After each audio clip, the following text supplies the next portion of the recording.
And we know that women were well documented as having somewhat much better intuition than did men, and in trying to find out what the difference was in their makeup, women seem to have better antennas for working these things out.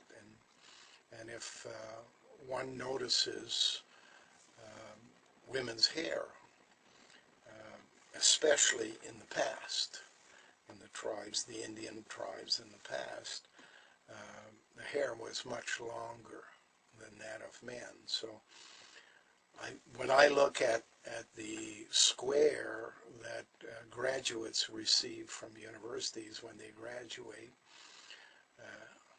I think it's noteworthy that it's designed to cover the hair and replace it with an artificial tassel that represents the hair that was on the head, so that the information the person has received comes from a source which is different than where intuition comes from.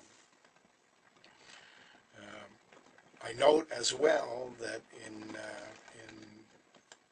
carrying a fetus to term, it's suggested to women that they take folic acid in fairly large doses in order to prevent one specific mental disease, illness, that might come about, which has to do with the spine. And that may be correct.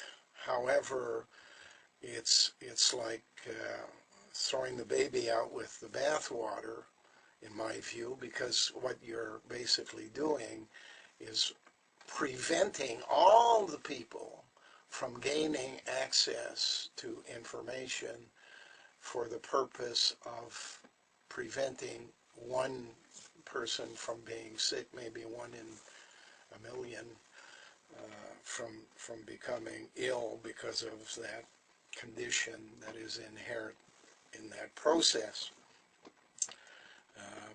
One then would have to ask, is the loss equal to the possible gain? And I certainly don't believe that it is. In any event, that DNA that is resident within the gray matter of the spine gave the women a store of information that they could not get anywhere else. And for that purpose, even though the genders were divided and you now had a man and woman link up for the purpose of making a child, the woman remained under her title of clan mothers, earned from having given birth. She remained basically the leader along with the other women in the clan, while the male was more task-oriented. There is little information known about the journey of the other animal called the Neanderthaler, because I believe the information is being withheld. It's not that it doesn't exist, it's just that it's being withheld and released only to certain groups of people, and the information released in a coded form to the agents of the Neanderthaler.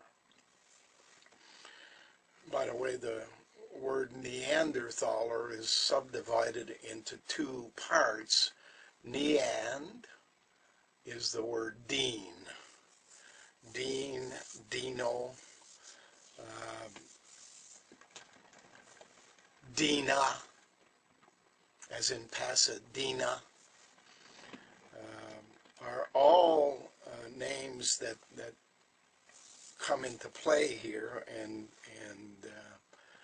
suggest that the Neanderthaler didn't disappear forever and ever, but basically disappeared for a purpose. And the purpose can be better understood if one goes over to the other division of the word Neanderthaler, and that the word Thaler is the German word for dollars. So the word Neanderthaler can be interpreted in English using this code, and this is where I learned to use this code that came to North America in the late 1800s with the Eastern European immigrants that traveled to North America to take over the land from the first immigrants, the native people, so-called native people of America, and prepare it for a future food cartel where the control over people would be done through food. The word Neanderthaler therefore translates to deans of dollars. Dean of dollars. Neand, dean, and can also be Odin if one were Scandinavian, or Dino for Italians. Dina is the example of Pasadena, for example. And the Rose Parade, one will find out later on, is basically the main method of communications to the agents that work for Neanderthalers in America through the imagery and through the activity.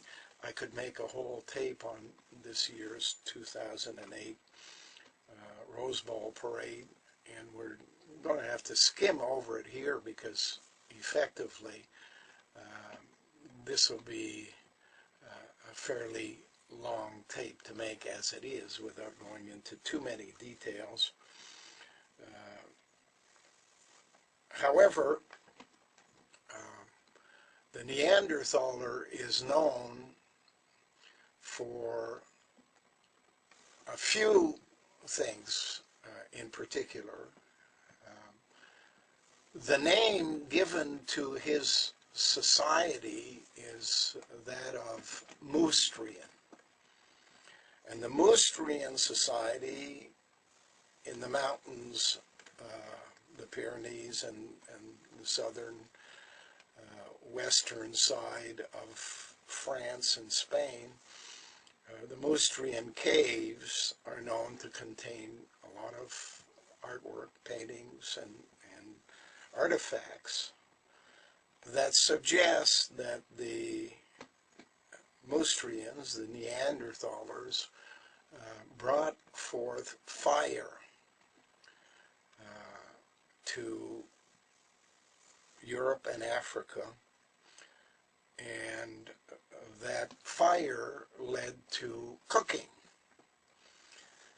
And cooking in their format would basically be making a stew, either a fish stew or a stew of vegetables and pieces of meat, animals that they would find locally.